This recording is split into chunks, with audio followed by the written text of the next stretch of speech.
le développement de mon pays, le Gabon. Je fais ma part. Je fais ma part. Je fais ma part. Je fais ma part. Je fais ma part.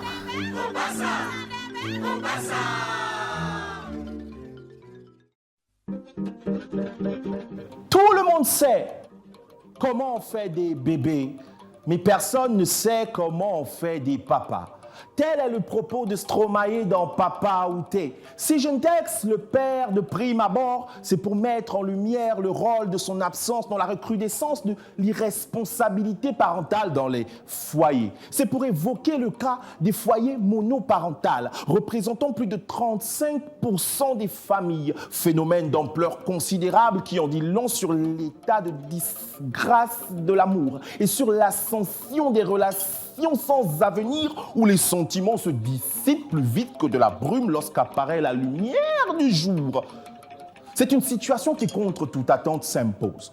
Ce n'est consciemment le souhait d'aucune personne. La famille monoparentale est un mal pour l'enfant. Il est également un drame pour les valeurs que prônent nos traditions. C'est une déconnexion avec les injonctions propres à chaque religion. L'homme et la femme qui quittent leur père et leur mère pour s'abandonner et se retrouver seuls avec leurs enfants. Les divorces et les décès fracturent les familles. La découverte de la sexualité chez les jeunes. L'insouciance de sa pratique qui débouche souvent sur des grossesses précoces. Les divorces et les décès fracturent les familles. Mais pas plus que les relations sans fondement ni colonne vertébrale en dehors des seules caresses et bises qui se brisent dès qu'on s'éloigne des draps, dès qu'on se lasse de se prendre dans les bras. C'est la mort de l'idylle. Pourtant, il nous reste nos fils. La difficulté de tout seul les faire grandir, de se dédoubler pour produire un semblant d'équilibre, pour que le yang soit à la fois yang et yin. Le poids des charges qui pèsent sur les poches et l'esprit, le regard d'autrui, de la société encore plus sur la mère célibataire qui se sent meurtrie. La pauvreté et la vie et sa cherté allant du panier de la ménagère à la scolarité, les risques de dépression, l'aigreur, la frustration, l'amertume face à une réalité qui semble assombrir l'horizon. La famille monoparentale consacre en général le règne de l'éducation amputée. Amputée des membres dont l'absence se révèle être d'une extrême gravité. Le manque ne fragilise pas que l'enfant, mais également le parent. Cette situation semble banale, mais ce n'est qu'une fausse perception. C'est une situation qui, contre toute attente, s'impose.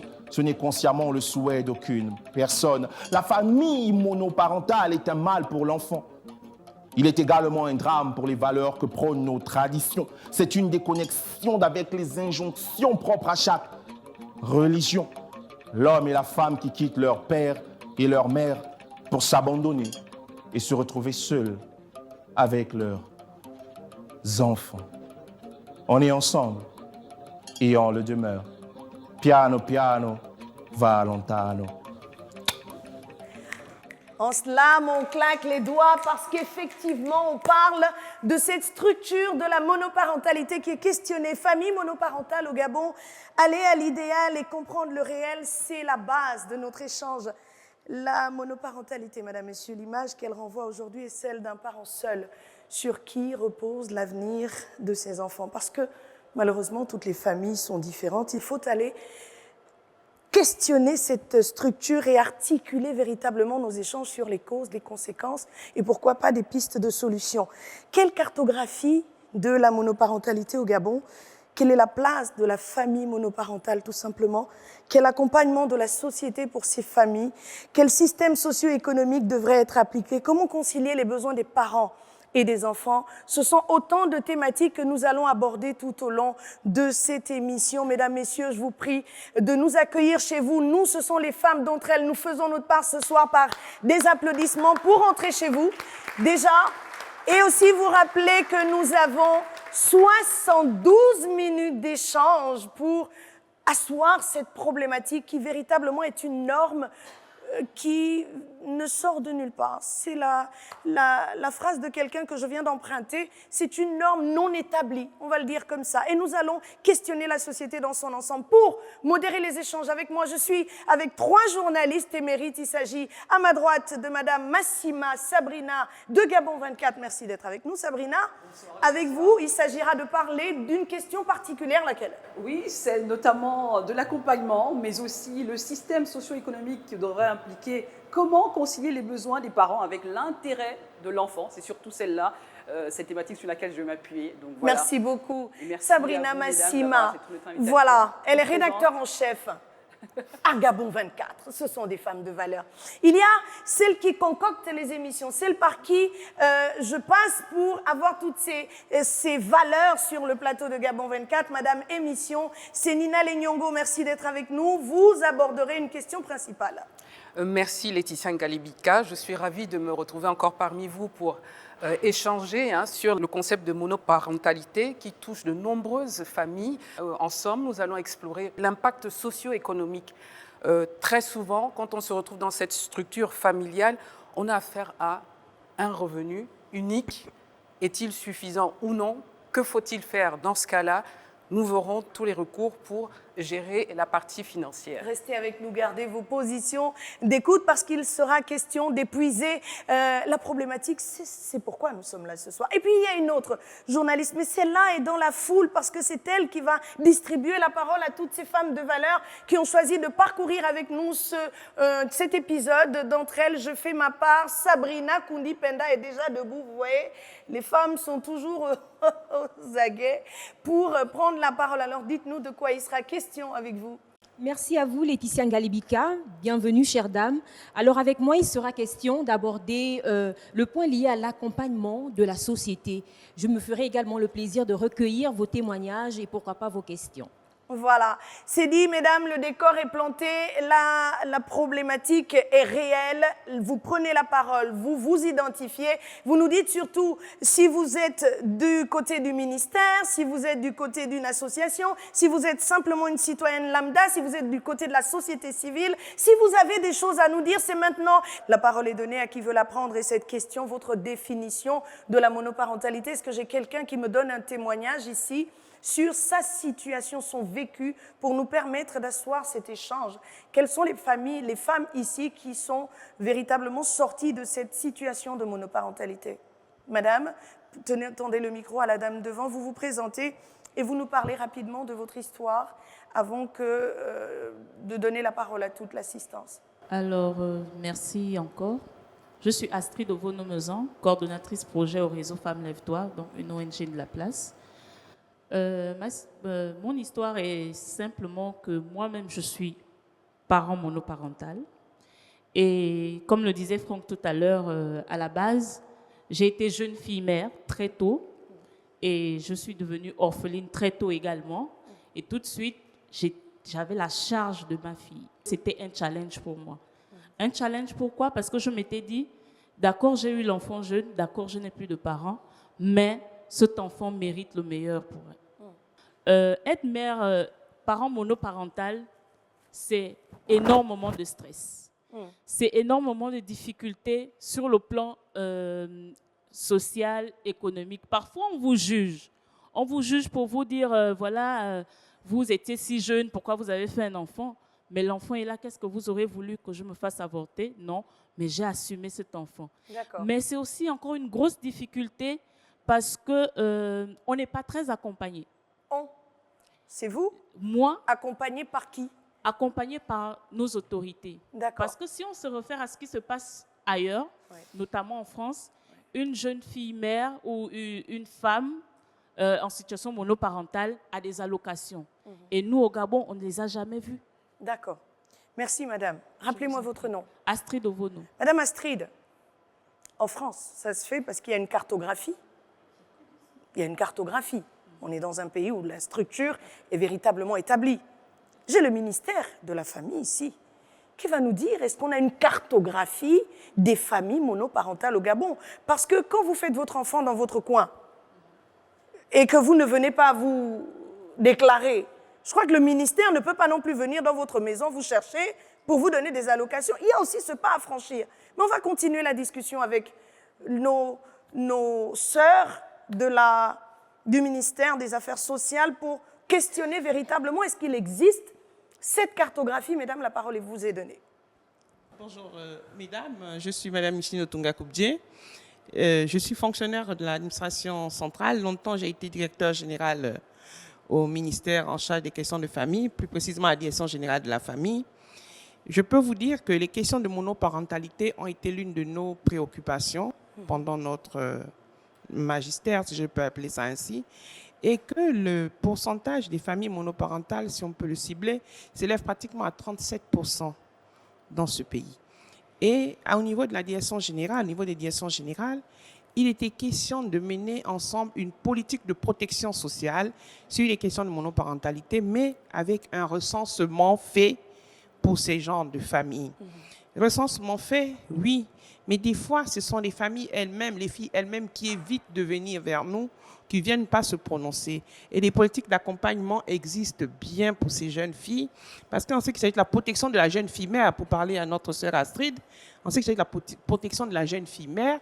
Nous avons mis en place une politique d'accompagnement de ces jeunes filles mères, avec la prise en charge de l'enfant dans les haltes garderies et l'appui à la scolarisation ou à la formation ou à la mise en place d'activités génératrices de revenus pour la maman afin de lui permettre de s'autonomiser ou de poursuivre ses études.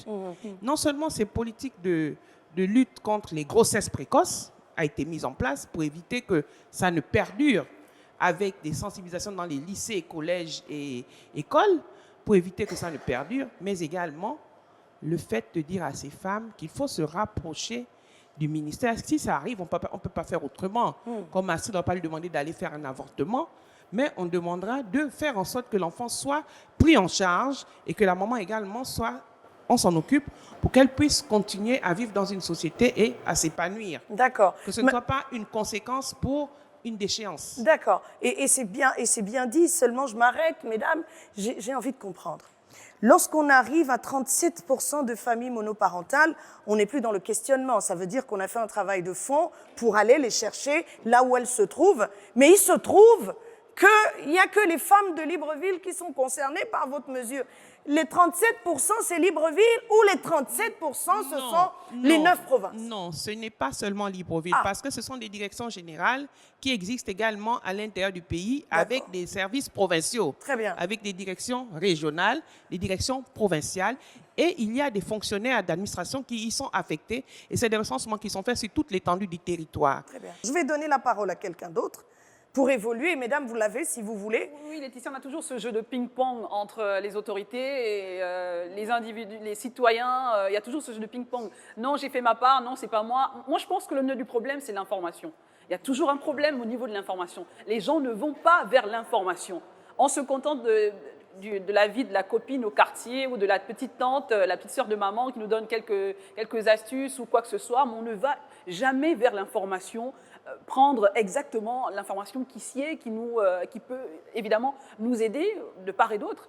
Donc il y a toujours ce jeu-là, mais moi je pense que la clé, le nœud se trouve, le nœud surtout pas la clé, se trouve au niveau de l'information. Et on va aller la chercher, cette information. La société civile aussi a sa part à faire dans cette histoire de monoparentalité qui commence à bien faire, parce qu'effectivement, il y a comme on va dire quoi, une boule puante, permettez que j'emploie cette expression, qui lui est jetée à chaque fois. Monoparentalité produit des enfants délinquants, monoparentalité produit des mères irresponsables, monoparentalité produit des pères qui ont démissionné. Voilà. On se rejette la patate chaude à chaque fois.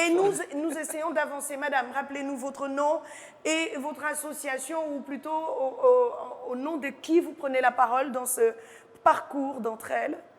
Je me nomme Annie-José Nyangui-Moukani, présidente du syndicat des professionnels des mines, Cypromines. Je suis aussi vice-présidente de l'association des consommateurs abusés des produits financiers. Je suis dans beaucoup d'organisations. Très bien. Bon, je prends la parole aujourd'hui parce que moi-même, je fus issue d'une famille monoparentale.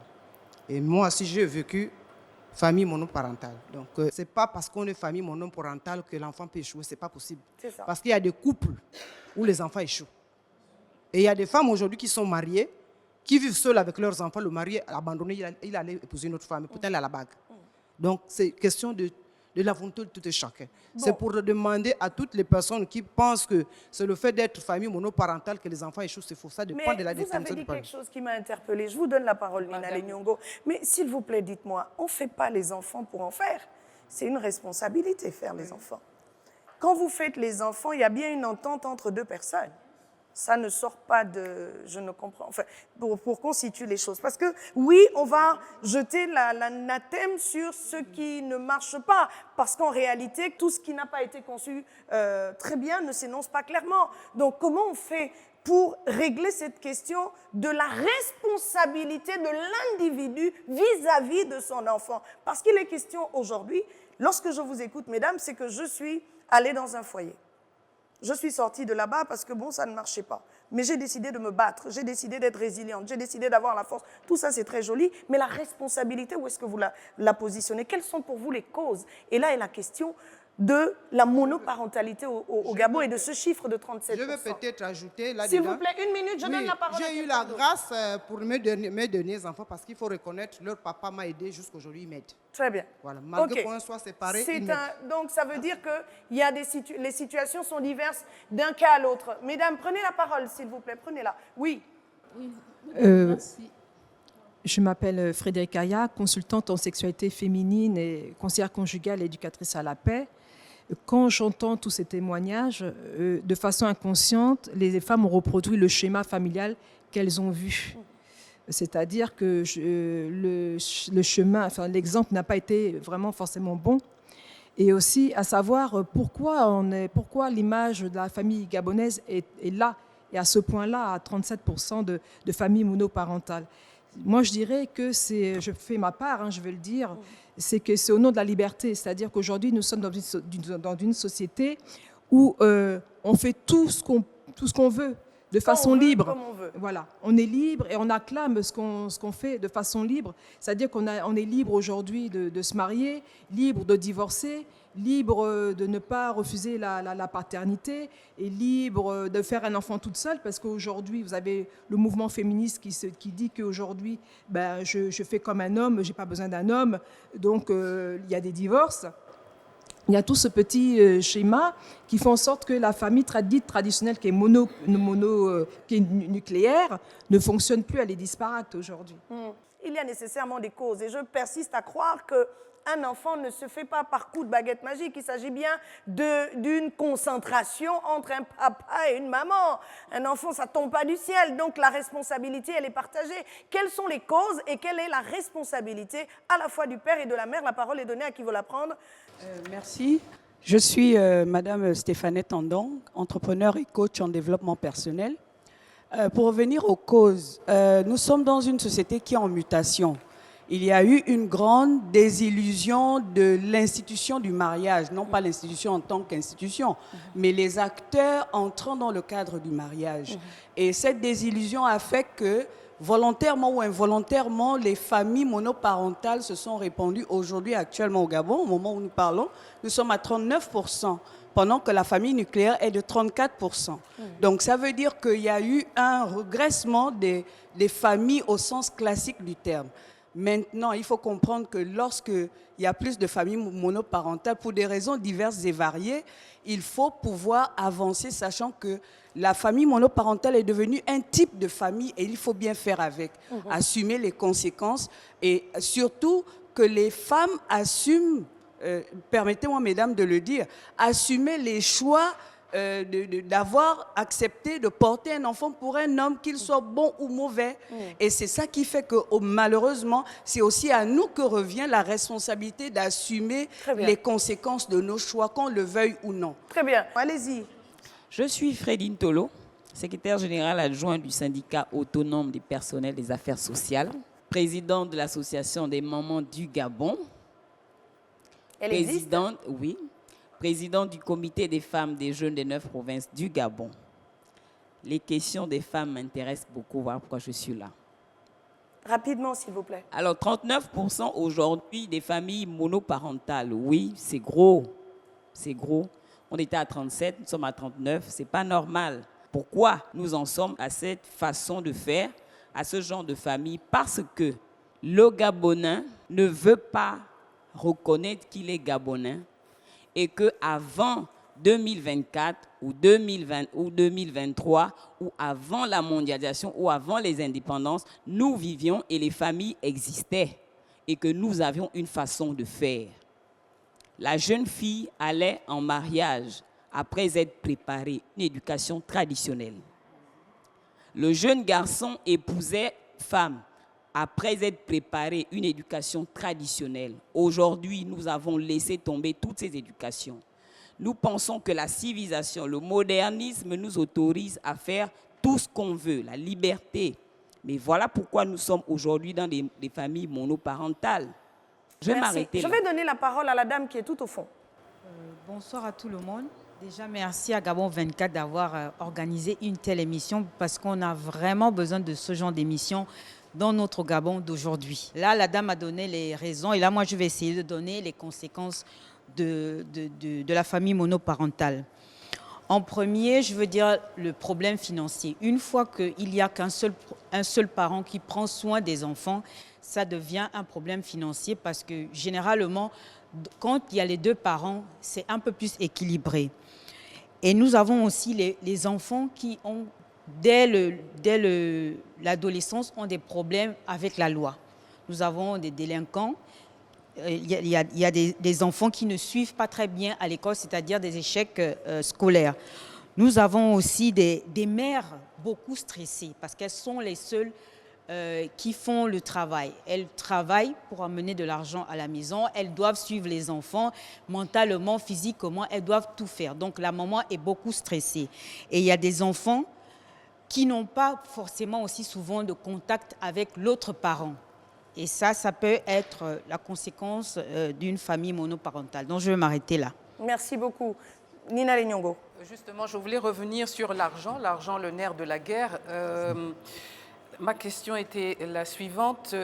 Quand le papa ne subvient pas aux besoins de son enfant, a-t-on des recours? Quel recours peut-on avoir pour justement déclencher cette implication-là? Allez-y. Je suis Madame Bouyou, oui. Directeur adjoint du centre dossier à Komga, mais j'interviens ici aujourd'hui en tant qu'ancienne responsable du service social de la protection de la jeunesse au ministère de la Justice. Très bien. Le problème des finances, ce sont des problèmes que nous avons traités pendant longtemps.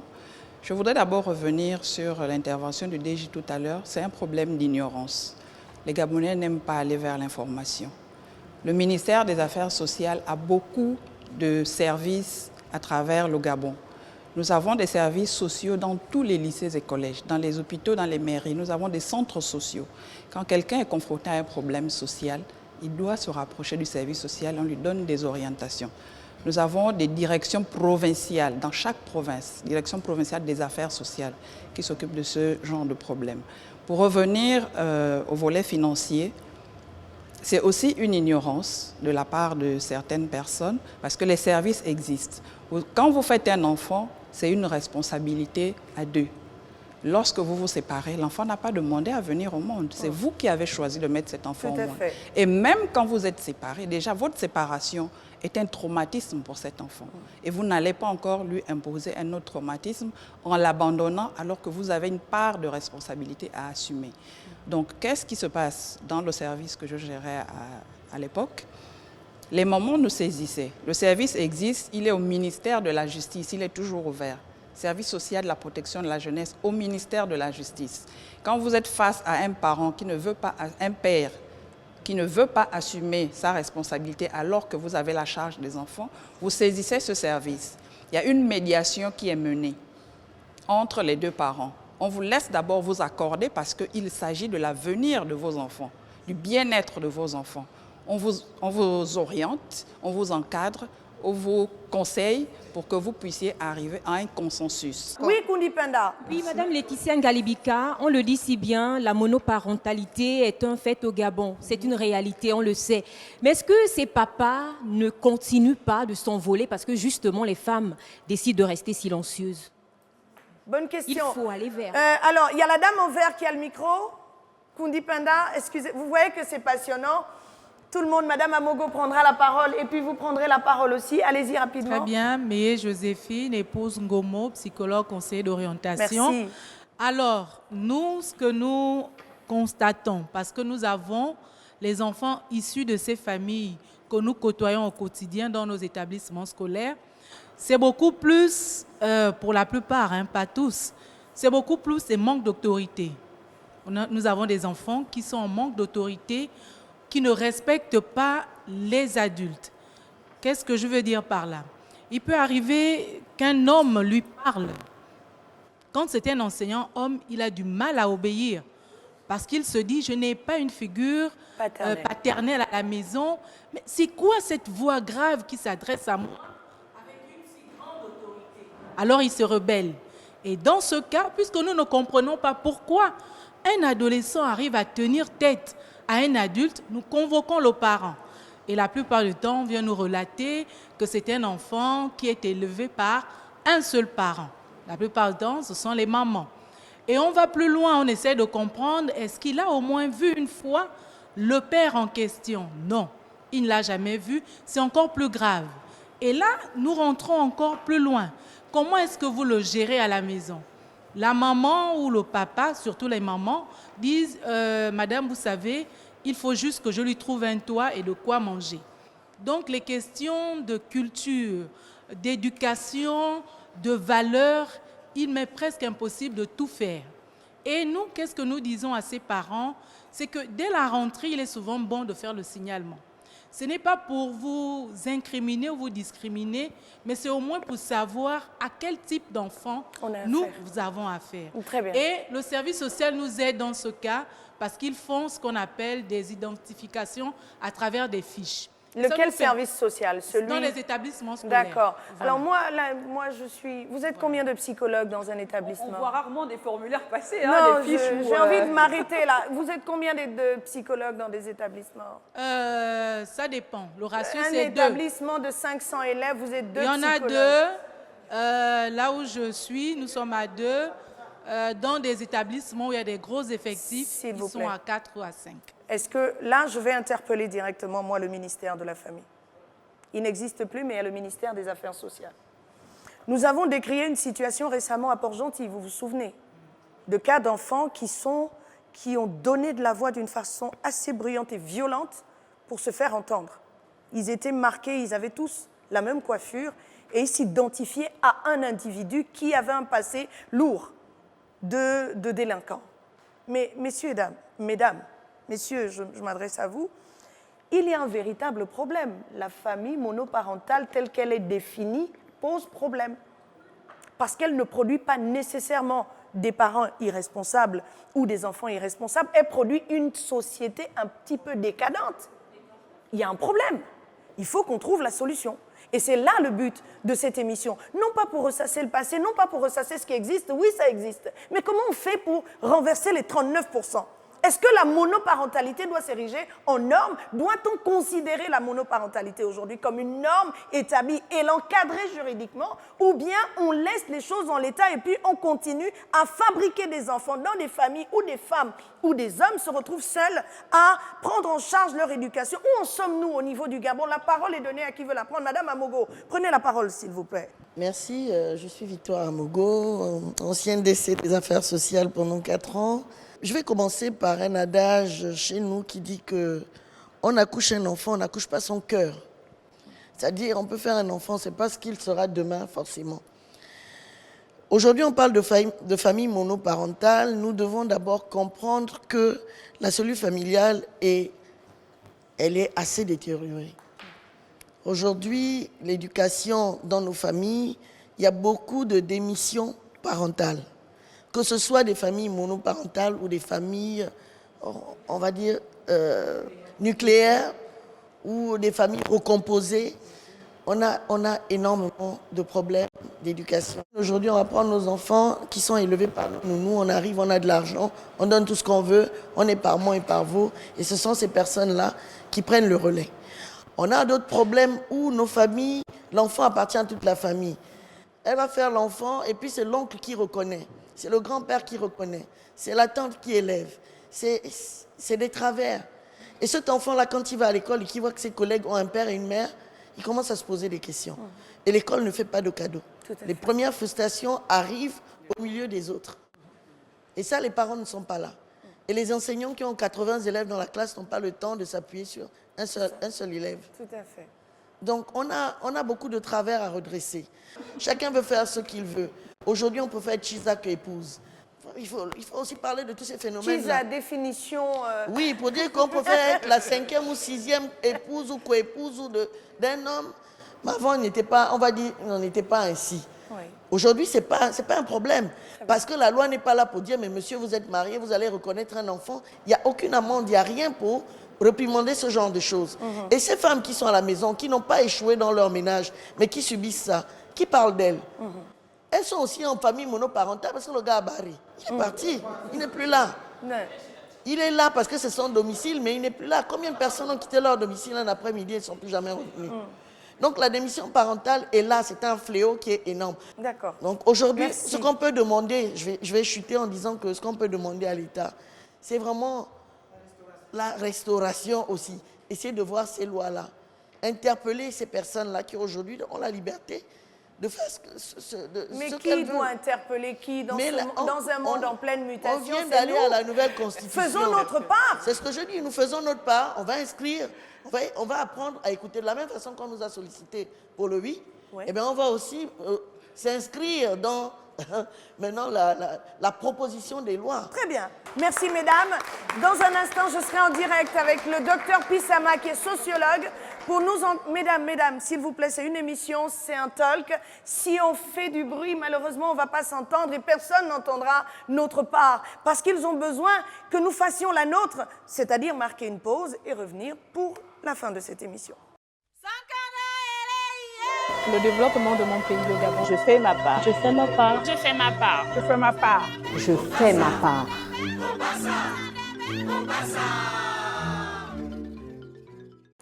De retour sur le plateau, d'entre elles, je fais ma part, c'est le carrefour des femmes qui font bouger les lignes. Dans cette partie, nous allons essayer de situer les responsabilités bien plus encore, aller aux conséquences, mais encore mieux, essayer d'égrener quelques pistes de solutions pour encadrer les choses, parce que la famille monoparentale questionnée aujourd'hui est normalisée de fait au Gabon. Donc nous accueillons et avec vous plusieurs autres personnalités. Madame Honorine Zebitege, qui a été ministre de la Famille au Gabon, qui est avec nous, et d'autres personnes qui nous ont rejoints. Pour elle, je propose des applaudissements, mesdames, si vous me permettez. Voilà, qui est dit. Merci de nous avoir rejoints. Les questions sont posées. La parole est donnée à qui veut la prendre. Déjà, une dame qui avait envie de réagir depuis le premier temps ensemble. Alors, qu'avez-vous à nous dire et sur quelle partie exactement vous souhaitez intervenir? Alors, je tiens d'abord à me présenter. Je suis Juliette Luamba Bayonne, directeur d'administration centrale au ministère de l'économie et par ailleurs présidente de Women on Fire, département des femmes de l'Église de la Lumière chrétienne. Alors, depuis le début de l'émission, j'ai entendu beaucoup de choses, notamment les causes de la monoparentalité, mais il y a quelque chose sur laquelle rien n'a été dit, c'est le volet spirituel, mystico-spirituel. Alors, je veux bien me faire entendre. Lorsque je parle de volet spirituel, je regarde au niveau de la nation. Nous avons des symboles, et nous savons qu'au niveau de la nation, les symboles sont très importants, sont primordiaux. Alors, nous avons ce symbole de la maternité allaitante. Alors, vous parlez de normes tout à l'heure, des normes non normées. Je parle là de normes. Voilà une norme qui influence le fonctionnement sociétal. Donc, nous avons donc une femme qui porte son enfant, qui allaite son enfant seule. Voilà une symbolique qui est négative. Vous avez, par exemple, en comparaison, vous avez un pays comme le Sénégal. Vous avez le monument de la Renaissance. Père, mère, enfant. Et nous sommes dans un contexte de refondation, de restauration des institutions. Je pense que la restauration des institutions, donc l'institution de la famille, devait commencer par la restauration et le changement à la tête de la nation, des symboles à la tête de la nation. D'accord. Et là, je vais shifter sur les solutions. nous avons eu des causes, nous avons eu des conséquences. Quelles sont les solutions que nous pouvons proposer? Bon, moi, je mets l'accent sur la sensibilisation. Il n'y a rien d'autre que la sensibilisation. Au niveau de la famille, ça va revêtir peut-être l'éducation. Parce que dans la Bible, lorsque le Seigneur a créé, Dieu a créé la famille, il a mis une femme et un homme. Et donc, c'est pour dire que la famille, c'est important. La famille, c'est important. Sensibiliser les enfants au respect de ce qu'ils doivent faire. Et la Bible dit d'éduquer les enfants selon les voies qu'ils doivent suivre, de sorte que devenus grands, ils ne s'en détournent pas. Quelle est l'éducation que nous donnons à nos enfants à la maison? Quelles sont les valeurs que nous inculquons à nos enfants à la maison? Parce que lorsque nous voyons un enfant qui va, une jeune fille, généralement c'est les jeunes filles qui subissent les conséquences de tout ce qui est grossesse précoce.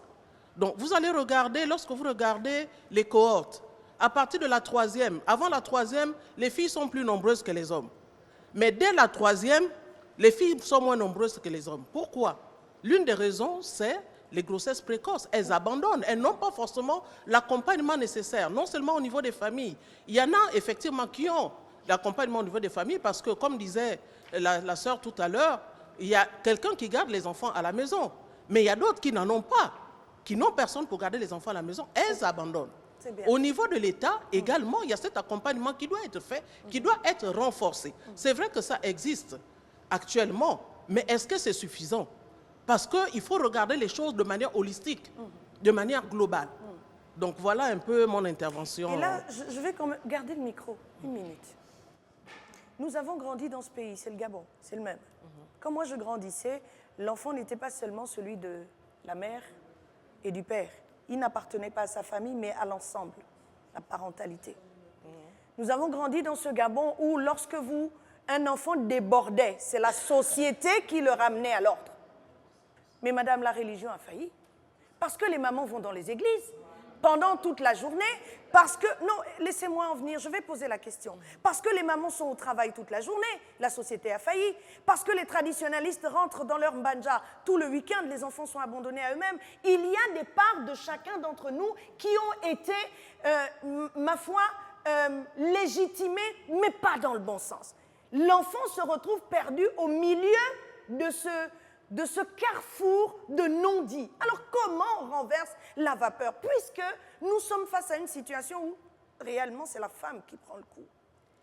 Elle doit chercher à manger, chercher à éduquer, chercher à travailler, subvenir aux besoins de la famille. Elle n'a peut-être pas un toit décent, donc il faut qu'elle s'arrange. Bon, la pluie tombe, la maison s'inonde, etc. Ce sont des cas spécifiques. Mais la femme porte en elle les germes d'une société qui a failli aussi à son niveau. Alors, comment on règle la question? C'est facile de dire que telle doit faire ci, mais vous, en tant que mère aujourd'hui, en tant que femme, en tant que Gabonaise responsable, quel regard froid lancez-vous sur ce qui doit être fait? Justement, Laetitia, cette analyse holistique dont la dame parle peut être analysée d'une autre manière. Le symbole de cette femme, vous dire que la femme, justement, doit prendre ses responsabilités, c'est la mère, voilà, c'est le socle, justement. On peut l'interpréter d'une autre manière, en disant que cette mère allaitante, justement, représente ce socle, cette force dans la nation. Pourquoi pas? Je comprends parfaitement la vision ou bien l'analyse que vous en faites.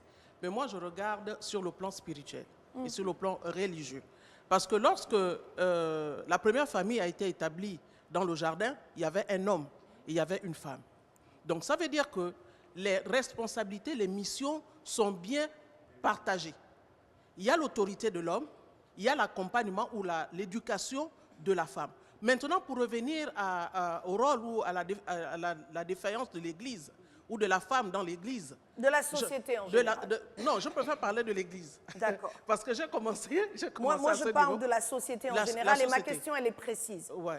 Les femmes donnent de la voix. Quand on va dans les églises, on entend vos voix. Ouais. Tous les matins, tous les midis, depuis le matin, elles sont là, elles donnent de la voix pour faire entendre la volonté de Dieu sur la vie de chacun des fidèles. Mais ma question est, madame, nous avons eu le dialogue national pour donner, mais le dialogue national est tout récent, nous avons eu l'opportunité de le faire, on n'arrive pas à 39% du jour au lendemain. Exactement. Ça veut dire qu'il y a des prémices, il y a des choses qu'il fallait rectifier au fur et à mesure. On n'a pas rectifié, comment on fait pour régler la question? Là, la solution commence déjà par une prise de conscience. Qui doit prendre conscience à quel moment de la vie de la nation? La femme dans l'Église doit prendre conscience qu'elle a une famille. L'Église, il y a un temps. Même dans l'Ecclésiaste dit, il y a un temps pour tout sur la terre. S'il vous Il y plaît. a un temps pour tout. On ne peut pas passer toute la journée à l'église parce que les enfants, c'est d'abord Dieu qui nous a confiés. Nous sommes les gardiens de ces enfants-là. Nous assumons ce rôle de gardiennage. Donc, vous ne pouvez pas On passer parle de toute la l'église journée... gabonaise Je que parle vous de l'église- connaissez et vous l'église savez gabonaise que les je femmes ne connais le restent mieux. pas jusqu'à Donc, on ne peut 14h, pas 15h. passer toute la journée de 8h à 18h à l'église, laisser les enfants dans des conditions qu'on ne sait forcément pas. Oui. Et demain, on se plaint pour dire, oui, il y a des... On ne fait pas le procès de l'Église, madame, on non, veut je suis comprendre. en train de jouer là. Je parle de ce que je connais le mieux. D'accord. Donc, je disais que les solutions viendraient déjà par la prise de conscience. Très bien. Et voir maintenant comment restaurer les choses, les valeurs, comment restaurer l'éducation, comment restaurer la famille. D'accord. Voilà. Une piste de solution, une prise de conscience Collective. Madame Honorine Zebitege nous a rejoint. Vous avez été ministre et on vous a vu sur tous les fronts pour défendre la veuve, l'orphelin, le conjoint survivant, mais surtout les violences basées sur le genre, les violences faites aux femmes. On vous a vu. Mais maman Honorine, la famille monoparentale au Gabon est un véritable problème puisqu'elle n'est pas structurée véritablement et qu'on se retrouve face à des familles qui peinent à contenir le flux de personnes qu'elle garde en son sein. Comment on règle la question? Déjà, pour vous, quelles sont les causes? Quelles sont les conséquences? Et surtout, quelles pistes de solutions à court, moyen et long terme? Bien, je vous remercie d'avoir pensé à moi. C'est dommage de prendre le train en marche parce que ma fille à ma droite, à ma gauche, ou à ma droite, je crois à ma droite, me fait dire qu'on a déjà égrené les causes, et les conséquences, et là maintenant on est au niveau des solutions. Je pense que les causes sont connues.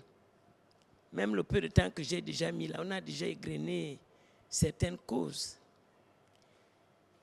La cause principale, c'est la dislocation de la famille. La dislocation de la famille. Le mimétisme. Nous sommes entrés dans ce que Tchèque Hamidou Khan avait qualifié d'aventure ambiguë. Ni blanc, ni noir. Au moment où nous, quand on était étudiants là-bas en France, les blancs ils aimaient voir ce que nous faisions. Comment nous gardions nos vieux parents à la maison, comment l'enfant était l'enfant de toute la communauté. Parce que dans le temps, si on voit une fille faire une bêtise, même dans le quartier, on n'attend pas que son père vienne, Tout à fait. ou sa maman. On lui réglait ça tout de suite. Et le père ne disait rien, ou la mère. Au contraire, ils insistaient. Mais pourquoi je parle de mimétisme? Parce qu'en France, on dit l'enfant, et comme on a, comment on appelle ça, on a ratifié la convention relative à l'enfant, ça veut dire que ce sont les parents maintenant qui doivent écouter l'enfant. On ne doit plus donner des fessées, on ne doit plus faire quoi que ce soit. Comment on va imiter des choses, nous ne connaissons pas leur socle là-bas. Parce qu'avant, pour avoir parlé comme vous l'avez imité, ce que les veuves vivent aujourd'hui, on ne le voyait pas avant. Vous perdez votre mari, c'est toute la famille qui vous récupère. Et on surveille même la personne qui vient après pour dire, il ne faut pas qu'elle se souvienne, il ne faut pas qu'elle dise, si mon mari avait été là. Il ne faut pas que les enfants disent, si papa avait été là. C'est-à-dire, on cherchait le père ou la mère qui est décédée vraiment d'une manière symbolique, mais l'enfant ne le sentait pas. L'enfant ne le sentait pas. Nous savons qu'au Gabon, il y a la polygamie, mais la polygamie de nos parents n'est pas celle d'aujourd'hui. Absolument. N'est pas celle d'aujourd'hui. Moi, j'ai été élevée par la première femme de mon père. Et ma mère, je pensais que c'était ma grande sœur. Il y avait une telle communion. C'est quand ma mère est décédée qu'on me dit, j'ai même été traumatisée. Parce que j'ai découvert que ce n'est pas ma vraie mère. J'étais déjà au lycée en bas. Vous voyez le traumatisme quand la mère génitrice est partie. Parce que moi, je pensais, c'est qu'elle était épousée plus jeune et la première femme de son mari, je crois qu'elle l'a traitée comme sa première fille. Mais Bref, qu'est-ce qui explique, c'est Mme Honorine Zebitege, que la polygamie de l'époque ne soit pas la même aujourd'hui? Mais justement, je dis qu'on imite. On imite les blancs de conséquences. Parce que imaginez, des enfants qui sont nés comme ça, qui ont été gardés, et qu'on vienne lui dire que la femme qui est en train de te garder là, ce n'est pas ta mère, c'est déjà un traumatisme pour l'enfant. D'accord. Nous avons les mamans de cœur, parce que j'essaie de parler en désordre. L'une des solutions pour avoir été ministre de la Famille, lorsqu'on a voulu réformer les articles qui réglementent l'adoption au Gabon, c'est compliqué. Les gens vont adopter les enfants ailleurs. Pourquoi? Parce que voilà un enfant qui a été abandonné. On a pris dans la poubelle, on est allé mettre au centre là-bas. Une maman qui n'a jamais fait d'enfant veut lui donner l'amour. Regardez tout ce qu'on met comme batterie. C'est compliqué. Les gens sont obligés d'aller à Sao Tomé. Les gens sont obligés d'aller. Alors que les enfants là, qui ont besoin de cet amour, pourquoi ils se retrouvent là-bas? C'est à cause de la monoparentalité. Une fille, elle se retrouve, le père et tout, on jette l'enfant dans la poubelle et on n'a pris même pas ce qui est dans le code. On dit que si on trouve l'enfant, c'est l'officier d'état civil qui le déclare en tant qu'enfant trouvé et tout ça. Absolument. Mais entre les juges, entre le ministère de la Famille qui a disparu, je ne sais pas pourquoi, c'est une des conséquences. Parce que ce ministère faisait un travail énorme par rapport à ces histoires-là. D'accord, mais le travail énorme, il se voit où? Il se voit comment, Madame Honorine Zebitege, on a 39% de familles gabonaises monoparentales. Excusez-moi, on va essayer de faire évoluer le débat. Il y a il y a un véritable problème à ce niveau-là. Comment on règle la question? Là est votre dernière intervention, peut-être, pour que nous puissions comprendre et poursuivre les échanges. Je dis ceci. Nous avons un problème. On met d'abord tout à plat. D'accord. Mettons tout à plat. Les statistiques sont là. Le tribunal est là. Les familles sont là.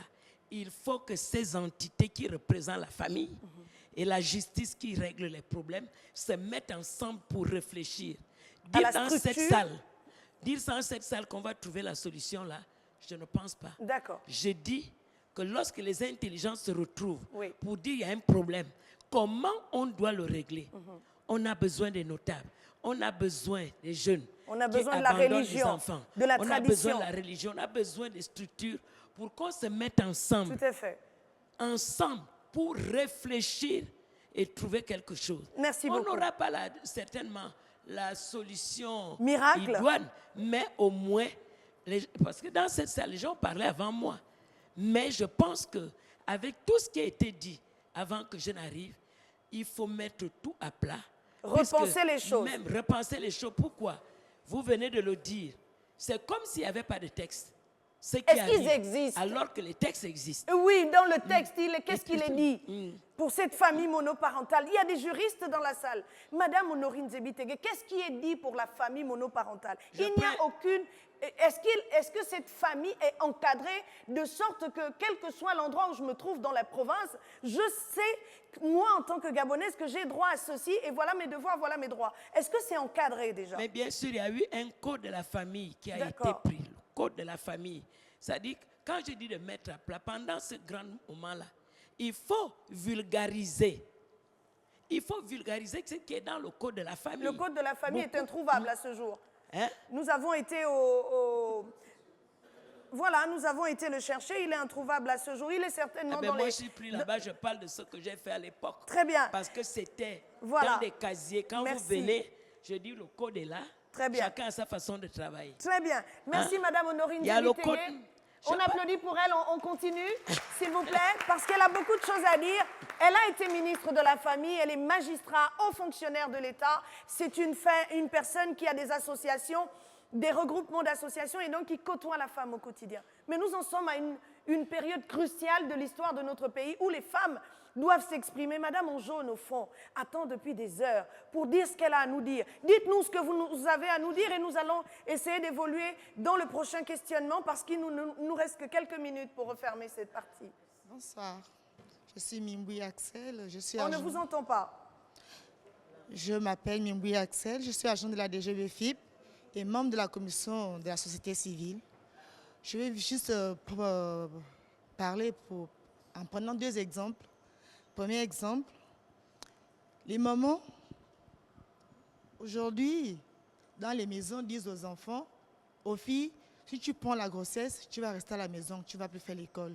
Et aux garçons, au moins ton frère, s'il est enceinte, qu'est-ce qui prouve que c'est lui? Parce que vous, les filles d'aujourd'hui, vous couchez avec tout le monde. Et quand on vient cogner à la porte de la maman, ton fils enceinte, ma fille, qu'est-ce qui prouve que c'est mon fils? Là, vous encouragez déjà un des autres. Et quand on va au commissariat, pour moi, j'étais avec le papa de ma fille, la dame dit, ma chérie, c'est toi la femme, tu es plus forte, débrouille-toi, demain après-demain, ton enfant sera quelqu'un, il aura honte. Vous voyez un peu déjà ce que ça engendre? Et quand je sors avec le papa de ma fille, il me dit, Mimboui, il est ça, toi tu es une fille forte, j'ai confiance en toi, tu peux. Mais quand il me le dit, je suis un être humain, j'ai un cœur, n'est-ce pas? Et quand la dame, la loi, pour moi j'ai confiance, que quand je vais là-bas, il y aura la solution, mais c'est cette loi qui me décourage. C'est cette loi qui m'affaiblit. Donc les parents et la loi, de nos jours, doivent se rassembler, doivent être ensemble parce que la loi aujourd'hui n'applique plus. Et aujourd'hui, les hommes aujourd'hui nous disent souvent, amène-moi où tu veux, il n'y aura rien. C'est un problème transversal et on rejoint Madame Honorine Zebitege qui pense qu'il faut tout mettre à plat. Madame, vous n'avez pas encore pris la parole. Sabrina Koundipenda, il y a une dame en vert devant ici qui a besoin de nous dire quelque chose sur la monoparentalité et ce questionnement. Quelle place pour la famille monoparentale au Gabon? Mesdames, présentez-vous s'il vous plaît et dites-nous qu'est-ce que vous pensez de cette question. Je suis Anguille Olivia, conseillère d'orientation psychologue au lycée national Léon-Mba. La famille monoparentale, je suis assise, j'écoute, mais je me pose la question de savoir, on parle de famille monoparentale aujourd'hui, est-ce que cette famille pose problème? C'est qu'elle pose problème alors. Pourquoi? Parce que souvent, lorsqu'on fait des constats, par exemple, nous qui sommes en établissement, je parle de ce que je connais, on constate que les enfants issus de familles monoparentales ont beaucoup de problèmes de comportement. Comme disait ma collègue tout à l'heure, ils ont des problèmes avec l'autorité. Pas seulement l'autorité représentée par les hommes, et même les femmes aussi. C'est des enfants qui grandissent dans des environnements où les parents qui les éduquent, que ce soit le père ou que ce soit la mère, ils sont frustrés. Ils sont frustrés parce qu'ils ont été déçus de l'autre conjoint. Ils sont frustrés parce que les familles, la famille élargie au sens le plus grand du terme, ne les accompagne pas. Ils sont frustrés parce que les services sociaux ne les accompagnent pas comme il faut. Ils sont frustrés parce qu'il y a tellement de facteurs qui rentrent en ligne de compte. Et finalement, c'est pour ça qu'on dit que cette famille monoparentale-là pose problème. Mais est-ce qu'elle a toujours posé problème? Les mamans ou les papas qui ont éduqué seuls leurs enfants, ça a toujours existé? Est-ce que les choses se sont toujours passées de la même manière? C'est un peu toutes ces interrogations-là qui traversent mon esprit maintenant. Dans votre vécu, vous qui êtes aux côtés des enfants, parce que de la bouche de l'enfant, la vérité sort, dit l'adage. Vous qui êtes aux côtés des enfants, qu'est-ce qui revient le plus souvent en termes de causes qui poussent à ces comportements un petit peu frustrants, un petit peu déplacés des enfants? Quelles sont les causes? Comment ils le vivent? Qu'est-ce qu'ils vivent et comment ils le traduisent avec leurs mots? Quels sont les thèmes, les thématiques qui reviennent un peu plus souvent dans vos échanges? Déjà, il faut savoir que pour un enfant qui va à l'école, lorsqu'il n'est pas accompagné financièrement, ça pose un gros problème. Et souvent, lorsqu'ils sont généralement, c'est le cas qu'on rencontre le plus, lorsqu'ils sont seuls avec les mamans, parce que c'est souvent ce côté-là qu'on retrouve, lorsqu'il n'y a pas de soutien en termes d'argent du taxi, en termes de soins médicaux, etc., parce qu'on a tellement de cas de figure, et bien ces enfants-là, ils sont frustrés, ils sont froids, ils sont fermés, ils sont isolés, ils sont là, mais ils ne sont pas là. C'est un grave qui produit problème. des échecs aussi. Des échecs entraîne scolaires. des échecs scolaires. Des échecs scolaires à répétition. Des échecs scolaires à répétition. Mais pour une infime partie, ça donne une force et ça donne des personnes, on va dire, assentimentales. Lorsqu'ils réussissent, ces enfants-là, ils avancent, mais ils ont un côté de l'amour qui est éteint. Parce qu'ils se disent, j'avance, je suis fort, donc je n'ai de regard que sur l'avenir. Et comment vous les accompagnez? Madame, on fait ce qu'on peut avec les moyens dont on dispose. C'est-à-dire? C'est-à-dire, si nous sommes 2 déjà pour 1500 enfants, vous voyez, on fait avec ce qu'on peut. On les accompagne. S'il y a des possibilités de rencontre des services sociaux, etc., on les oriente, on les guide. On fait un suivi au cours de l'année. On les rencontre plus ou moins régulièrement pour asseoir leur estime de soi, pour leur donner envie de continuer, envie de boucler leur scolarité. C'est déjà ce qu'on peut faire au quotidien. Ça s'applaudit, ça. Merci beaucoup, madame, pour le rôle exceptionnel que vous jouez dans l'éducation de nos enfants. Il y a quelqu'un qui m'a fait un témoignage avant que je ne commence à tourner cette émission qui m'a dit madame, moi, je suis devenue bandit parce que la société a voulu que je le devienne. C'était lourd de sens. Puis je lui ai dit, mais on a toujours le choix. Il dit, non, dans ma vie à moi, je n'ai pas toujours eu le choix. Parce qu'il fallait manger ma mère malade, il fallait la nourrir. La famille nous avait rejetés parce qu'elle avait la lèpre. Vous voyez, il y a des cas où, malheureusement, les enfants deviennent des parents de fait et ils sont obligés d'utiliser les moyens dont ils disposent, même si je n'excuse pas les actes qu'il a commis. Et puis il est revenu vers moi, il a dit, moi je veux aller à l'école, j'ai eu mon bac. Je dis, moi je te paye les cours, pas de problème. Mais comme ça, il y en a combien dans ce pays? Il faut une véritable cartographie, donc mettre à plat. Sabrina Koudipenda, merci beaucoup Madame Anguillet pour votre intervention. Laetitia Ngalibika, la dame l'a si bien dit, oui, il y a des enfants frustrés, des enfants issus de familles monoparentales. Mais est-ce que ce n'est pas aussi parce que la maman qui est là, qui éduque seule son enfant, ne cesse pas de lancer des paroles blessantes à l'endroit de l'enfant, comme quoi ton papa t'a abandonné, ne m'accule pas, ne me demande pas ceci, ne me demande pas cela. Est-ce que les mamans n'ont pas une part de responsabilité? Mesdames, la parole vous est donnée, c'est une question. Prenez-la, s'il vous plaît. Elle donne le micro à qui elle veut. Voilà, c'est fait. Bonjour à toutes, je suis Aude Lydine Doengon, je suis psychologue du développement. Très bien. Je suis également la fondatrice d'un programme pour adolescents qui les accompagne sur le plan psychologique et sur le plan spirituel, étant également assistant pasteur. Alors aujourd'hui, je fais ma part en prenant la parole pour parler des causes, des conséquences, mais aussi énoncer quelques potentielles solutions. En ce qui concerne les causes, je m'appuierai sur le fait de la modernisation, le fait de l'égalité des genres. Ces choses, bien qu'elles soient bénéfiques pour notre société, a entraîné d'une certaine façon, selon moi, un individualisme qui entraîne le fait que les gens aujourd'hui sont anesthésiés en ce qui concerne la notion du vivre ensemble. Et si on perd cette notion de vivre ensemble, ça entraîne ça entraîne la dislocation de la famille, des divorces. Comme cause, il y a également l'entrée précoce de la sexualité de nos enfants, de nos frères et sœurs, l'entrée tardive dans le mariage.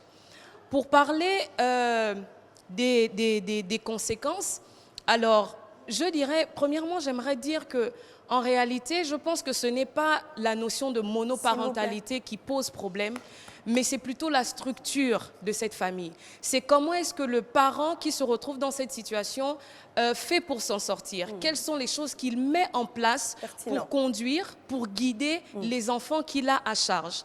Les conséquences de la monoparentalité, on les retrouve tant bien chez les parents comme chez les enfants. On a donc, en ce qui concerne les parents, la dépression. On a des femmes et des hommes en situation de monoparentalité qui deviennent dépressifs à cause des multiples charges qui pèsent sur eux. Les enfants sont beaucoup plus enclins aux états dépressifs, l'échec scolaire. On a également le fait que les enfants sont perdus parce que les parents, les mamans notamment, comme le disait l'une des intervenantes, ne leur donne pas, je dirais, ce qu'il faut. L'intervenante devant Madame la conseillère d'orientation disait que pour la plupart, c'est un problème un problème financier. Mais je ne dirais pas que.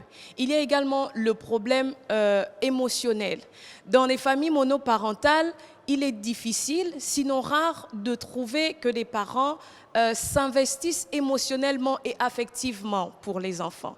En termes de potentielles solutions... Rapidement, s'il vous plaît. Oui. De potentielles solutions. Alors, je dirais qu'il faut un déploiement massif de professionnels dans les structures sanitaires, scolaires, et également le fait que, permettez-moi de le dire, si nous avons la capacité d'organiser, de mettre en place la vulgarisation de la sensibilisation pour le référendum, ça veut dire que nous avons également la même capacité de vulgariser la sensibilisation dans le Gabon profond. Tout à fait. Il y a des populations qui ne connaissent pas leurs droits, qui ne savent pas ce à quoi ils ont droit.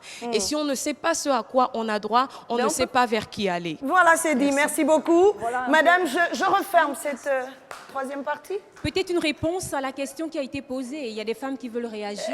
Les femmes réagiront dans la dernière partie. Je suis obligée d'ouvrir une autre partie.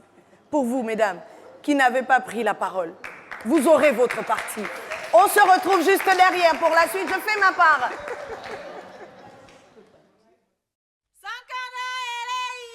Le développement de mon pays, le Gabon. Je fais ma part. Je fais ma part. Je fais ma part. Je fais ma part. Je fais ma part.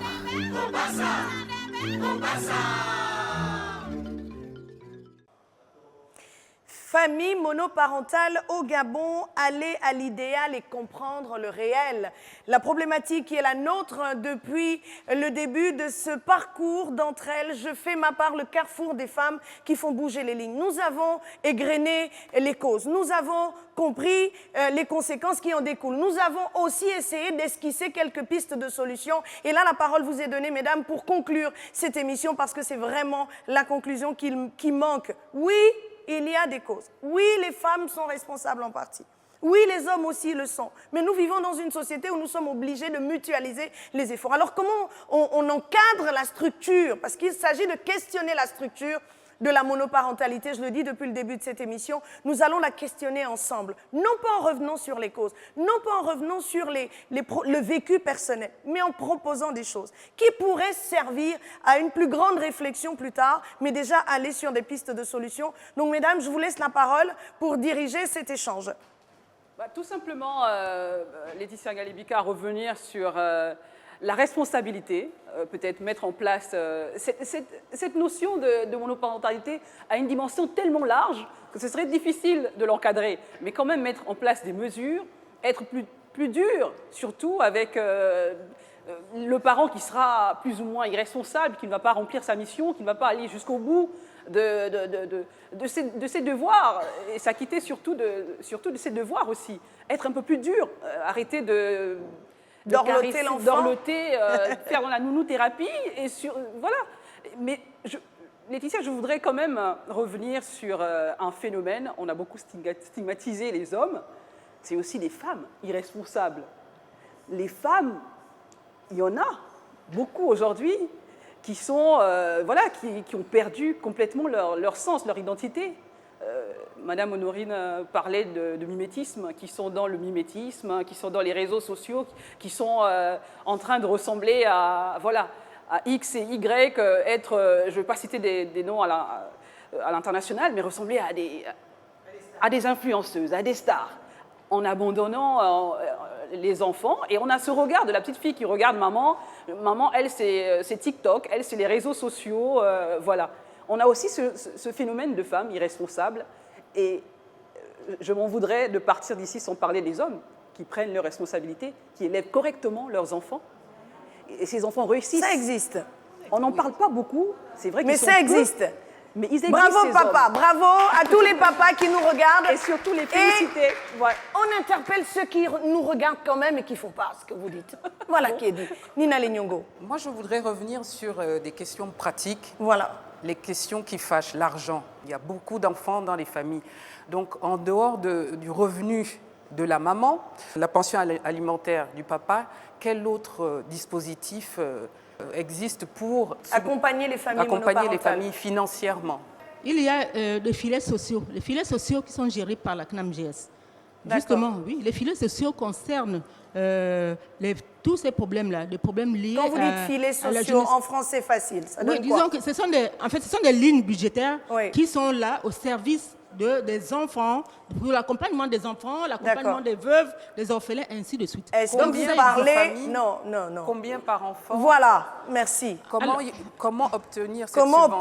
Qu'est-ce que la démarche? Cet argent? Alors, quelle démarche? les politiques sont définies par le ministère des Affaires sociales et elles sont appliquées par la CNAMGS. Donc, ces politiques existent. Tout à l'heure, je vous disais qu'il y a des fonds qui existent pour les enfants, de l'accompagnement. Et il y a également les allocations familiales. Il ne faut pas l'oublier. Il y a des papas qui touchent les allocations familiales et qui ne les reversent pas aux mamans. Mais qu'est-ce qu'il faut faire? Qu'est-ce qu'il faut faire? L'arbitre qui est le ministère, là, c'est facile. Le papa, il prend... Bon, il n'avait pas 25 000, il a pris, il est parti. Mais nous avons la CPPF. Il faut qu'on aille déjà vers la... Lorsqu'on parle de restauration des institutions, il faut également qu'on parle de restauration des lois, des codes et tout. Ça existe. Donc, nous avons la possibilité d'imposer à un homme de reverser à la mère qui a effectivement le garde de l'enfant l'argent qu'il perçoit au titre des allocations familiales. Les allocations s'élèvent à combien? C'est ça. Est-ce suffisant? Oui, mais ça ne sera jamais suffisant. C'est combien par enfant? Ce qui est vrai, c'est que ça ne sera jamais suffisant. Ça ne sera jamais suffisant. Que faut-il faire pour augmenter, Ça ne sera jamais suffisant. C'est une aide, c'est un apport. D'accord. Il faut une politique beaucoup plus vaste. Il faut plutôt la dématérialiser. C'est-à-dire que faire des aides indirectes. Si l'enfant doit aller à l'école, au lieu de donner les allocations familiales aux parents, payer directement à l'école, à l'établissement. Mais madame, ce n'est pas au cours d'une émission qu'il faut le dire, ce sont des politiques qu'il faut penser pour l'ensemble. Ce sont des propositions que nous faisons. Des propositions, merci, voilà. Je retiens. S'il vous plaît, j'essaie d'évoluer. Moi, j'ai des questions qui sont restées en suspens. Quelle est la part, quelles mesures pourraient être mises en place pour améliorer la qualité de vie des parents célibataires et réduire les inégalités? Madame, je vous donne la parole parce que ça fait longtemps que votre main souffre. Bonjour à tous. Je suis Mademoiselle Linzonzo Daisy Clyde, je suis Daisy de Vemo, artiste chanteuse. Alors, moi je suis particulière parce que depuis tout à l'heure, toutes les personnes qui ont témoigné, c'était toujours j'ai été élevée par maman, moi j'ai été gardée par mon père. Et la solution qu'il a trouvée pour résoudre le problème pour résoudre les causes de la monoparentalité, c'était de ne pas nous laisser aller ailleurs. Donc, papa disait que lorsque un enfant habite avec un parent et qu'il fait les va-et-vient, il a deux comportements. Parce que lorsque l'enfant va chez la mère, l'enfant revient avec une autre éducation. Du coup, le parent n'arrive pas à canaliser cet enfant. Mais comment vous jugez ça? Comment vous jugez ce que votre père disait? C'est ça qui nous intéresse. Quelle lecture faites-vous de cette assertion de votre père? Oui, j'ai trouvé que c'est une bonne idée parce que ça nous a épargné de beaucoup de choses. Très bien. Merci. Voilà. Quelqu'un d'autre prend la parole. Merci. Bonjour, je suis Zaina Tomi, communicante et cofondatrice de la communauté Codon. Avant de conclure, je voulais aborder un cas. Parler de la responsabilité mutuelle. Je ne sais pas si on m'écoute. La responsabilité mutuelle. Mutuelle et deux parents. Mutuelle, ok. Oui. Dans le cas de figure de divorce, on va parler de monoparentalité.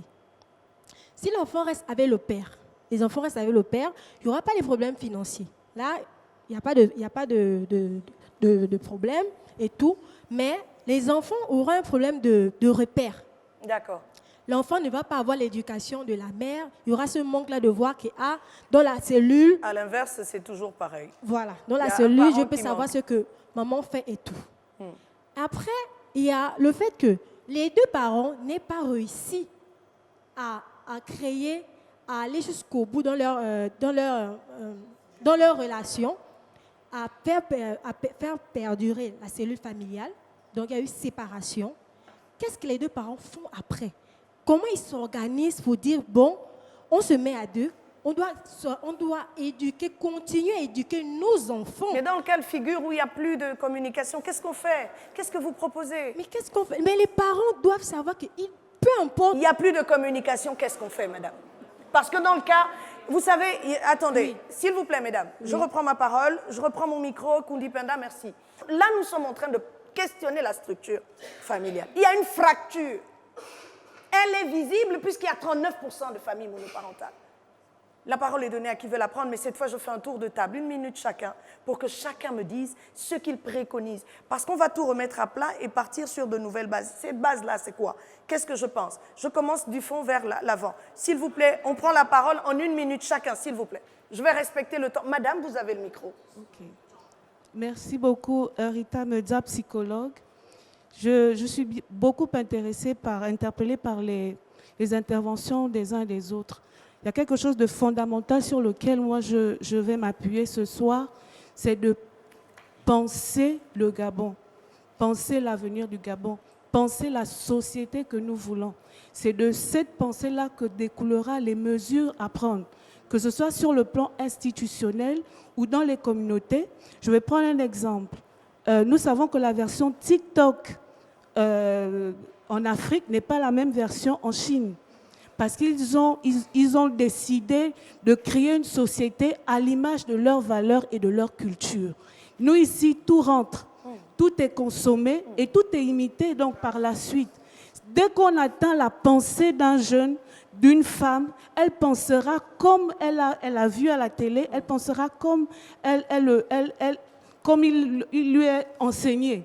Je veux dire ça comme ça. Donc, si nous n'avons pas de mesures au niveau étatique, au niveau institutionnel, si nous n'avons pas des mesures qui encadrent, qui protègent la notion de famille, qui protègent la culture, qui protègent l'enfant, qui protègent la femme, chacun fera comme bon lui semble. D'accord. C'est important que l'on mette ensemble justement les spécialistes de ces questions-là pour parler. Deuxièmement, puisque nous sommes avancés, on va dire ça comme ça, et qu'il y a beaucoup de cas de monoparentalité, c'est d'utiliser les canaux institutionnels et les communautés religieuses, culturelles,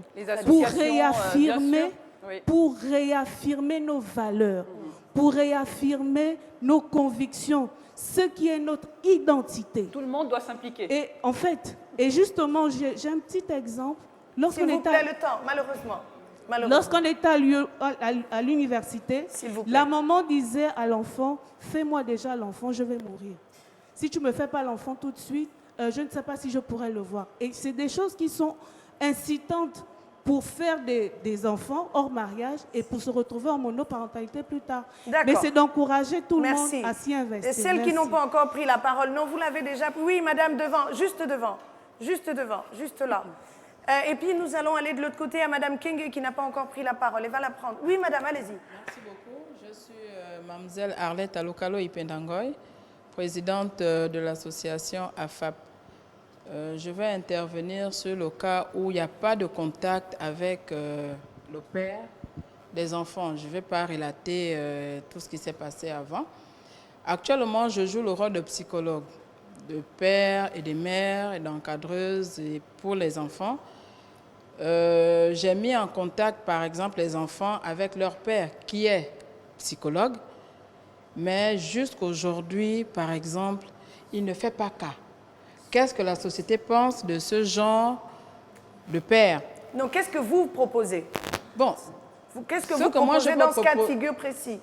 Bon, dans le cas de figure précis, qu'est-ce qu'il faut proposer? Moi, je propose à ce que les gouvernants mettent en place des mesures où, lorsqu'il y a séparation entre le père et la mère, et que la responsabilité est partagée, si c'est le père qui garde l'enfant et que la mère est fonctionnaire, qu'elle également verse au père une pension alimentaire. D'accord. Et que le père également fasse la même chose, mais au cas où il y a, comment on dit, blocus, soit des deux côtés, que l'État coupe directement à la solde.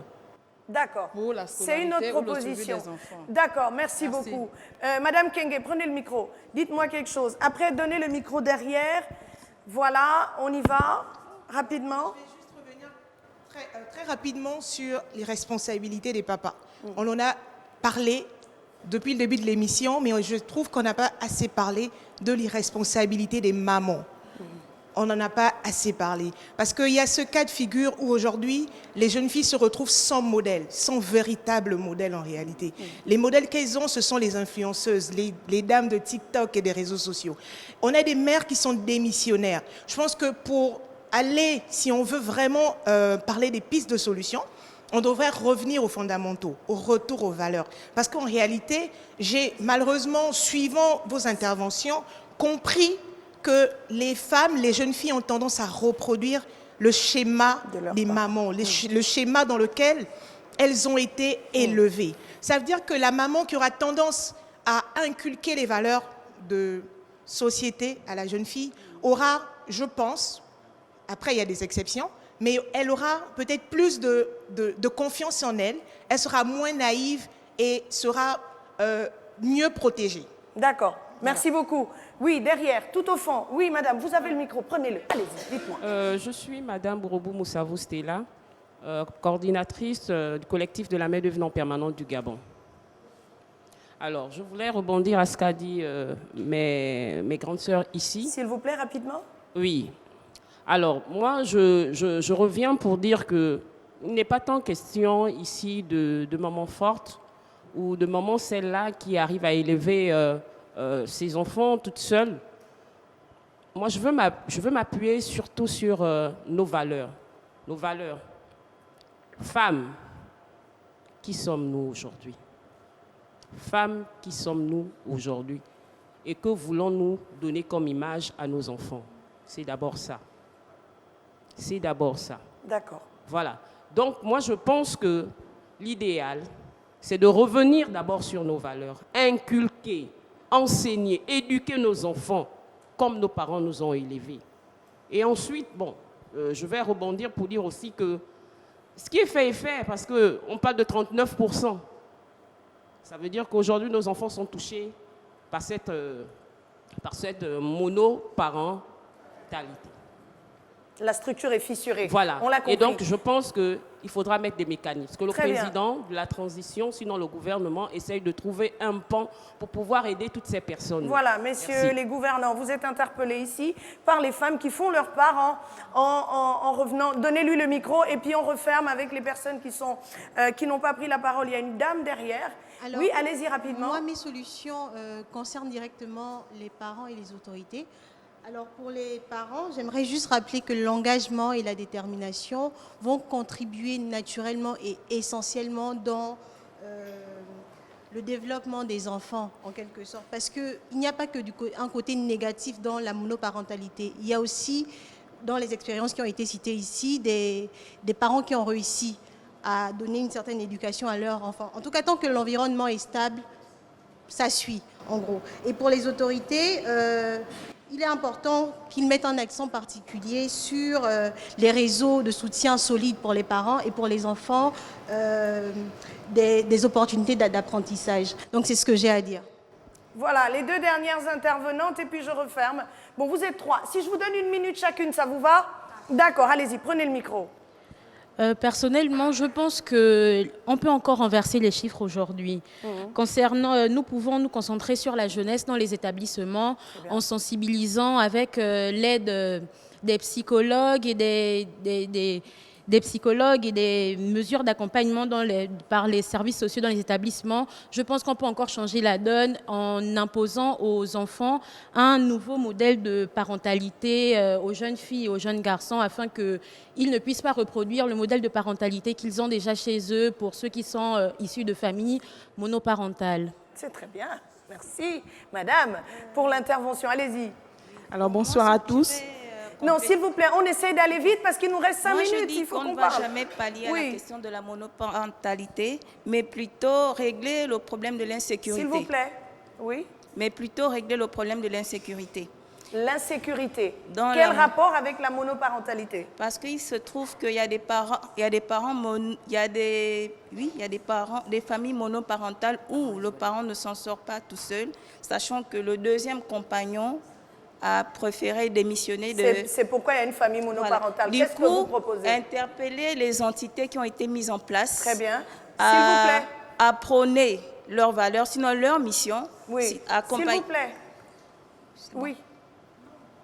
Oui. Allez-y. Que ces entités qui ont été mises en place pour accompagner la famille gabonaise, qu'elles prônent haut ces missions. D'accord, très bien. Dernière intervention, Madame derrière, et je termine avec celles qui sont devant ici. Alors La dame derrière, malheureusement. On peut y aller? Je suis Madame Hermine Cherlintam. C'est bien. J'aimerais revenir d'abord sur le cas des enfants délinquants. Pourquoi? Parce que très récemment, au sein de l'espace universitaire, l'université Omar Bongo, plusieurs enfants ont été incarcérés dû aux actes qu'ils ont posés. Le problème se situe d'abord au niveau de la cellule familiale et puis par la suite, il est indispensable que toutes ces compositions sociales, socio-économiques se mettent ensemble pour pouvoir trouver en effet des pistes de solutions. C'est ce qu'a dit Mme Honorine Zebitege. Vous la rejoignez, merci. Il y a une dernière intervention, il y a une dame derrière. Allez-y, rapidement. Merci, je suis Madame Eyeni Elsa. Oui. D'accord, mon point de vue ici est sur le ministère de la Justice. Oui. C'est vrai, tout a été dit sur les familles monoparentales, donc sur le plan psychique ici, sur les valeurs intrinsèques de la société et tout ça.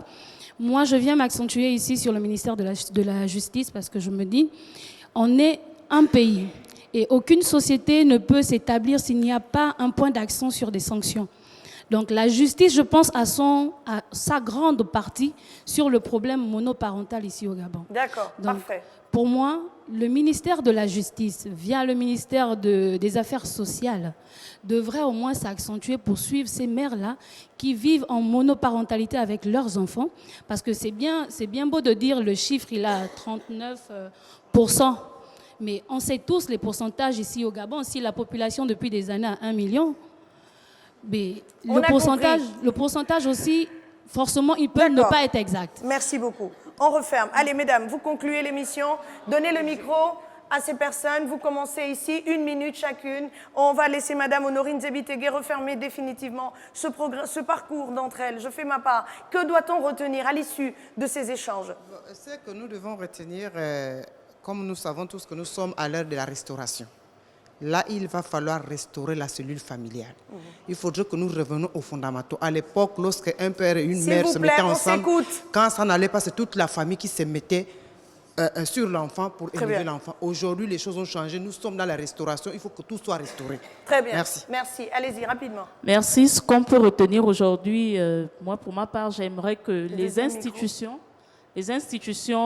qui sont mises en place puissent vraiment, de manière factuelle, mettre en œuvre tous les mécanismes qu'ils ont prévus.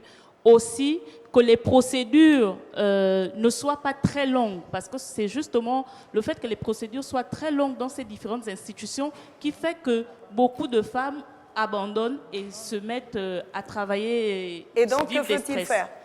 Il faut donc réduire le nombre de procédures ou les procédures qu'on met en place. Très bien, réduire merci. le temps mis, en fait. Madame derrière, juste rapidement, donnez le micro à celle qui est à côté de vous. Juste pour compléter à tout ce qui avait déjà été dit, moi je pense que pour soutenir les familles monoparentales, il faudrait apporter un soutien à ces familles, donc par une exonération sur tous les produits de première nécessité, que ce soit un homme ou une femme, en tenant bien compte de leurs revenus. Si les revenus sont très bas, c'est normal qu'ils puissent bénéficier d'exonération sur... C'est concret. Merci, madame. Oui, à vous. Retour aux fondamentaux et surtout paternité et maternité responsable en parlant de sexualité avec aisance aux jeunes aujourd'hui.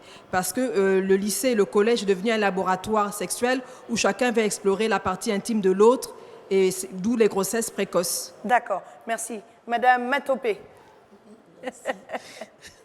Merci. Ce que je voulais dire, c'est qu'ensemble, puisqu'on parle de restauration, nous devons repenser le modèle de famille que nous voulons pour le Gabon. Le modèle de famille dans toute sa valeur. C'est ça que nous devons repenser. Et les lois qu'il y a tout autour, qui protègent la famille, qui protègent la cellule familiale, qui interpellent chaque responsable de la famille. J'ai entendu parler ici de foi, mais la foi aussi dit que la femme sage bâtit sa maison. Donc il faut quand même un peu plus de sagesse dans ce qu'on accepte aujourd'hui comme loi, dans ce qu'on accepte aujourd'hui comme tendance, en fait, comme format de vie. Mais je pense que c'est vraiment le modèle. Comme on l'a fait pour le Gabonais économiquement faible, qu'on le fasse aussi pour la famille. Très bien, Madame. la famille monoparentale, la famille en général. Oui, madame, vous avez la parole, rapidement. Prenez votre micro, oui. Moi, je pense qu'il faut la sanction. Lorsqu'on est ensemble, lorsqu'on a des enfants et que chacun ne joue pas son rôle, quel que soit l'endroit où on se trouve, mais il faut sanctionner. D'accord. Comme ça, peut-être avec la crainte des sanctions, les choses iront pour le mieux. D'accord. Madame Otunga, Koubdje, allez-y, prenez la parole. Merci, Madame Matopé. Moi, je pense qu'avec tout ce qui a été dit, il serait de bonne loi que l'on remette en place, pour ne pas me répéter, pour ne pas répéter Madame le ministre, le ministère de la Famille, sur le plan institutionnel. Et que les ministères de la Justice, de la Famille, des Affaires sociales et de l'Éducation nationale puissent travailler de manière collégiale, dans une cohésion, et pour faire en sorte que la protection sociale, la protection de l'enfance puisse avoir ses lettres de noblesse. C'est aussi ça, faire notre part. Très bien. Madame, et vous donnerez à madame qui est juste derrière la dame en vert, madame de la CNAMGS. Je veux bien l'entendre à la fin de cette émission. Allez-y. Je vous remercie. Je dirais qu'il faut accentuer la sensibilisation auprès des parents pour qu'ils assument leurs responsabilités. D'accord. Bien que séparés, les enfants ont des droits et ces droits doivent être respectés par les parents. En plus de cela, il faut également, comme la dame l'a dit, que les sanctions soient appliquées, parce que les sanctions existent, elles sont prévues par la loi. Et c'est peut-être les décrets d'application qui ne sont pas pris pour que ce soit réellement mis en pratique. Merci. On va donner le micro juste à madame CNAMGS et puis madame Honorine Zebitege vient conclure. Et vous, mesdames les journalistes, vous aurez 30 secondes de parole pour refermer définitivement ce programme. Allez-y, madame. Merci. Je mettrai l'accent sur la vulgarisation des informations. Aujourd'hui, l'administration se cache toujours derrière ce que les gens doivent aller vers elle, mais elle ne va pas vers les populations. On est d'accord. Voilà. Donc, il faut également sensibiliser les femmes, parce que ce n'est pas tout. Les hommes ne demandent pas de faire des enfants. C'est souvent les femmes qui veulent faire des enfants.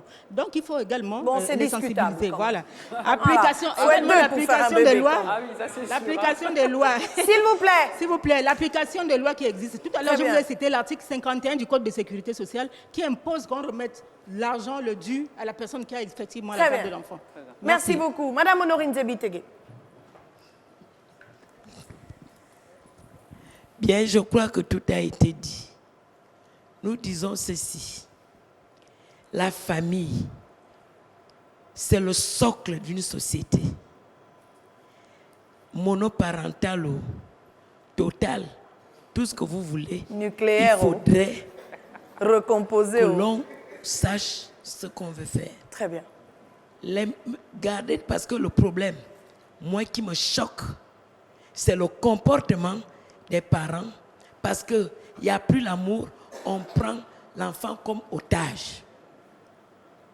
On prend l'enfant comme otage. Et ça doit être sanctionné. Nous disons, puisque je ne vais pas me répéter, il faut une sensibilisation. Quelqu'un a dit tout à l'heure, j'ai aimé, que pour le référendum, là, on a dépensé des milliards. Je pense qu'on peut prendre les mêmes milliards pour aller dans les bas-fonds, revenir aux fondamentaux, pour dire que un pays sans famille, c'est un pays perdu. Il faut qu'on revienne, que le mariage, retrouve ces lettres de noblesse, et que si, parce qu'on ne peut pas forcer les gens à rester ensemble, que si les gens se séparent, même s'ils étaient en concubinage ou mariés, il faut qu'ils comprennent qu'il y a eu le témoin de leur amour qu'on appelle l'enfant, et qu'on doit tout faire. On doit s'élever en esprit, s'élever pour ne pas être des agresseurs. L'homme agresse la femme agresse. Non, on devrait, puisqu'il n'y a plus l'amour, on devrait se comporter en frères et sœurs, parce qu'il y a un enfant au milieu et qu'on doit lui donner une éducation. Merci. Mais garder les gens les enfants en otage, on fabrique nos propres ennemis. Parce que quand ils deviennent grands, ils vont vous faire ça comme les enfants disent au quartier, ils vont vous faire ça dur. Très que bien. ce soit pour le père, que ce soit pour la mère. Merci. Revenons. Aux fondamentaux. Revenons. Merci, Madame Honorine Zebitege, ça s'applaudit. Mesdames, 30 secondes, Kundi Penda, concluez, s'il vous plaît. Alors, ce que je dirais, c'est que lorsque Dieu est au centre d'une famille, il n'y a pas de raison qu'elle sombre. Alors, avec lui, il n'est jamais trop tard pour bien faire. Il suffit simplement que chacun prenne ses responsabilités. Nina Lenyongo. Que tout simplement cette émission puisse inspirer des actions concrètes pour le bien-être des mamans isolées ou des papas isolés. Merci. Sabrina Massila. Remercier ce beau panel de femmes. On a eu vraiment de tout profil, hein, très intéressant. Merci pour ces plaidoyers. J'espère qu'on va se faire entendre, qu'on va casser, comme j'aime à le dire, le plafond de verre. Et surtout encourager ces mères courage. Une famille monoparentale n'est pas une fatalité. Hein. Celles qui sont déjà à l'intérieur, faites le job et faites le bien. On est avec vous, continuez comme ça. Et ceux qui sont déjà en couple, pensez à l'intérêt des enfants quand vous décidez de vous séparer. D'accord? Allez, merci encore à tous. Merci à vous. Mesdames, messieurs, nous sommes arrivés au terme de cet épisode d'Entre elles. Je ressors d'ici grandi parce que j'ai eu plusieurs sons de cloche. Et je me rends compte que la structure a été véritablement questionnée aujourd'hui. Et ce que je retiens qui fait l'unanimité ici, c'est le retour aux valeurs, au fondement même de la famille, dans son essence, dans l'essence de son existence. Je m'arrête là parce qu'il faut s'arrêter et que la télé a ses codes. On me dit qu'il faut que je m'arrête. Mais je m'arrêterai en vous disant que les soutiens aux familles en situation de monoparentalité doivent être développés, c'est un fait. Ils doivent être développés, mais aussi renforcés par nos politiques publiques. Par nos politiques publiques. L'État, c'est vous, c'est moi. Si chacun à son niveau fait sa part, on aura un bel État avec des familles qui produisent des générations de Gabonais fiers et forts. Car c'est enfin notre essor vers la félicité, disait quelqu'un. Mais ce que moi je vais dire aujourd'hui, c'est que notre Gabon est au prix de notre part à chacune d'entre nous, à chacun d'entre nous. Donc faisons notre part et vivons dans le plus beau pays du monde. C'est le Gabon. Voilà. Merci beaucoup. Merci à nos partenaires. Je vais vous demander de les applaudir. Cette émission n'aurait pas été possible sans IK Group, sans IK et Ospro Group. Applaudissez pour eux. Sans l'ONDC, notre partenaire fidèle, sans ICOM, Mosaïque, l'ASNI, nous avons aussi oublié GOC, voilà, toutes ces personnes qui nous soutiennent de près ou de loin. Merci à toutes les personnes de l'intendance qui participent à ce beau décor et surtout à vous qui nous avez accueillis chez vous pour ce deuxième épisode d'Entre elles. On se retrouve très prochainement avec un autre thème. C'est vous qui le choisirez car l'information, c'est vous qui la faites. Merci de nous avoir suivis.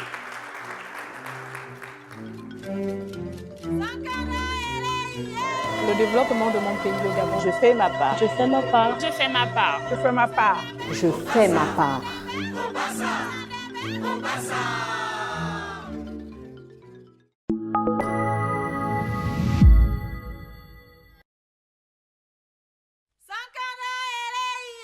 Le développement de mon pays, le Gabon. Je fais ma part. Je fais ma part. Je fais ma part. Je fais ma part. Je fais ma part.